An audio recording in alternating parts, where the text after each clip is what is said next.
জনগণের ভোটে ক্ষমতায় গেলে দুর্নীতির ঘাড় ধরে টান দেয়া হবে বলে জানিয়েছেন জামায়াত ইসলামীর আমির ডাক্তার শফিকুর রহমান। দুর্নীতির বিরুদ্ধে কঠোর হুঁশিয়ারি দিয়ে জামায়াতের আমির বলেন, দুর্নীতির মূল উৎপাটন করা হবে। আজ বরিশালের মেহেন্দিগঞ্জে জামায়াত ইসলামীর নির্বাচনী জনসভায় তিনি এসব কথা বলেন। জামায়াত আমির বলেন, দেশ পরিচালনার সুযোগ পেলে তার দল চাঁদাবাজি করবে না, চাঁদাবাজি করতে দেয়া হবে না। রাঘব বোয়াল, গডফাদার, মাফিয়ারা থাকবে আইনের ধরাছোঁয়ার বাইরে, আর ছিচড়ে চোরেরা আইনের আওতায় শাস্তি পাবে, এমনটা হবে না। এটা চরম অন্যায়। এদিকে আসন্ন ত্রয়োদশ জাতীয় সংসদ নির্বাচন সামনে রেখে নির্বাচনী প্রচারণার অংশ হিসেবে আজ দেশের দক্ষিণাঞ্চলের জেলা বরিশাল ছাড়াও পটুয়াখালী ও পিরোজপুর সফর করেন জামায়াত ইসলামীর আমির ডাক্তার শফিকুর রহমান। এসব জনসভায় বরিশাল বিভাগের ২১টি সংসদীয় আসনের জামায়াতে ইসলামীর প্রার্থী এবং ১১ দলীয় জোটের মোট ২০ জন প্রার্থী উপস্থিত ছিলেন। সম্মানিত ভাইরা, দুটি ভোট, একটি হচ্ছে গণভোট। ওই যে নতুন বাংলাদেশ যেটা আমরা চাই, ওই পচা রাজনীতি আর চাই না। যে রাজনীতি দাঙ্গাবাজ, মামলাবাজ, যে রাজনীতি চাঁদাবাজ, লুণ্ঠনবাজ তৈরি করে, দুর্নীতিবাজ তৈরি করে, ওই বাংলাদেশ আর চাই না। যে বাংলাদেশ আমাদের মায়েদের বুক খালি করে, ওই বাংলাদেশ চাই না। যেই বাংলাদেশ শিশুদেরকে এতিম বানায়, ওই বাংলাদেশ চাই না। ওই বাংলাদেশও চাই না। অন্যায়ভাবে যেই বাংলাদেশ আমার যুবতী বোনকে বিধবা বানায়, ওই বাংলাদেশ আমি চাই না। মৌলভীবাজারের জুড়িতে সুশাসনের জন্য নাগরিক সুজনের আলোচনা সভা ও জুড়ি উপজেলা কমিটি গঠন করা হয়েছে। বৃহস্পতিবার সন্ধ্যায় সানাবিল লাইব্রেরি মিলনায়তনে সিনিয়র সাংবাদিক তানজির আহমেদ রাসেলের সভাপতিত্বে আলোচনা সভা অনুষ্ঠিত হয়।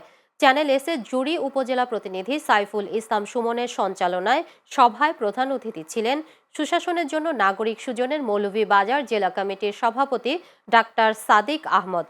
বিশেষ অতিথি ছিলেন সহসভাপতি সৈয়দ হুমায়েদ আলী শাহিন, সাধারণ সম্পাদক রুহেল আহমদ চৌধুরী ও নির্বাহী কমিটির সদস্য উমেদ আলী সহ অন্যান্যরা। বিগত ১৭ বছর ভোটের অধিকার প্রয়োগ করতে পারেনি জনগণ। গায়ের জোরে ব্যালট বক্স ডাকাতি করে দিনের ভোট রাতে করেছে মন্তব্য করে বিএনপির স্থায়ী কমিটির সদস্য ডক্টর আব্দুল মঈন খান বলেছেন, কোনো দিন দেশে গণতন্ত্র কায়েম হতে পারে না। বৃহস্পতিবার বিকেলে নরসিংদীর পলাশের আমদিয়া ইউনিয়নের ৩ নম্বর ওয়ার্ডে আয়োজিত নির্বাচনী উঠান বৈঠকে প্রধান অতিথির বক্তব্যে এ মন্তব্য করেন তিনি। ডক্টর মঈন খান আরও বলেন, দেশের মানুষের জন্য তারা গণতন্ত্র ফিরিয়ে আনবে, ভোটের অধিকার ফিরিয়ে আনবে। এ দেশকে ভবিষ্যতে উন্নয়নের পথে এগিয়ে নিয়ে যেতে হলে বিএনপির বিকল্প নেই। এ সময় মাধবদী থানা তরুণ দলের সভাপতি রবিন আহমেদ রানার সভাপতিত্বে নরসিংদী জেলা বিএনপির সহ সভাপতি হারুনুর রশিদ সহ বিভিন্ন অঙ্গ সংগঠনের নেতাকর্মীরা উপস্থিত ছিলেন। রাষ্ট্র ক্ষমতায় গিয়ে দেশের স্বাধীনতা, সার্বভৌমত্ব অক্ষুণ্ণ রাখবে বলে মন্তব্য করেছে বিএনপির স্থায়ী কমিটির সদস্য মেজর অবসরপ্রাপ্ত হাফিজ উদ্দিন আহমেদ।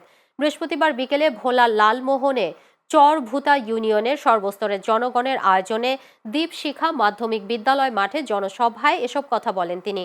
চরভূতা ইউনিয়ন বিএনপির সভাপতি ইলিয়াস কালামের সভাপতিত্বে জনসভায় উপজেলা বিএনপির সভাপতি মোহাম্মদ জাফর ইকবাল, সাধারণ সম্পাদক শফিকুল ইসলাম বাবুল, মেজর হাফিজের কন্যা শ্যামামা শাহরিন হাফিজ টিয়া সহ উপজেলা ও ইউনিয়ন বিএনপি সহ অঙ্গ সহযোগী সংগঠনের নেতাকর্মীরা উপস্থিত ছিলেন। আসন্ন ত্রয়োদশ জাতীয় সংসদ নির্বাচনে আইন শৃঙ্খলা পরিস্থিতি স্বাভাবিক রাখতে এবং ভোট কেন্দ্রে সম্ভাব্য সহিংসতা ও অপ্রীতিকর ঘটনা এড়াতে ঠাকুরগাঁওয়ে সেনাবাহিনীর বিশেষ কমান্ডো মহড়া অনুশীলন করা হয়েছে। বৃহস্পতিবার বিকেলে পৌর শহরের শহীদ মোহাম্মদ আলী স্টেডিয়ামে এই মহড়া অনুশীলনে সেনাবাহিনী S-3 BRJ হেলিকপ্টার অবতরণ করে। হেলিকপ্টারটিতে ছিলেন GOC major general Mohammad Kamrul Hasan. তিনি সরাসরি মহড়া পরিদর্শন ও অংশগ্রহণ করেন।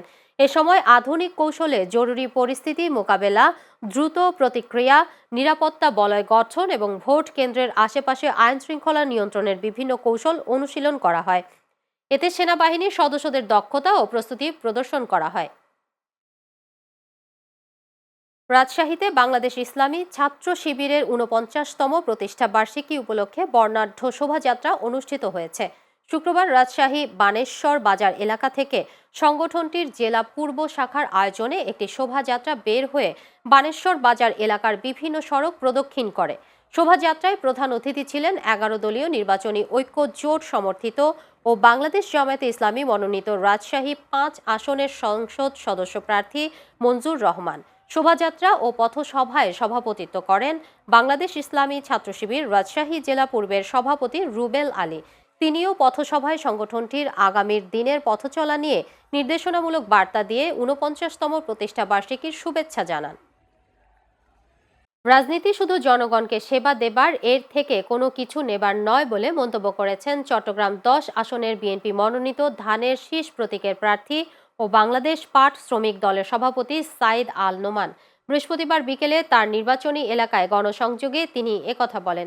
এ সময় তিনি নারীর অধিকার, মর্যাদা ও নিরাপত্তা নিশ্চিত করা একটি সভ্য ও উন্নত সমাজ গঠনের পূর্বশর্ত উল্লেখ করে এটি নিয়ে নিরলসভাবে কাজ করবেন বলেও জানান। গণসংযোগ নিয়ে ধানের শীষের কান্ডারি সাইদ আল নোমান নির্বাচনী এলাকা উত্তর আগ্রাবাদ, রঙ্গিপাড়া, মুন্সিপাড়া, ব্যাংক কলোনি, রমনা, শ্যামলী, শান্তিবাগ সহ বিভিন্ন এলাকায় নারী ভোটার সহ বিভিন্ন ধর্মাবলম্বী ভোটারদের সাথে কথা বলেন।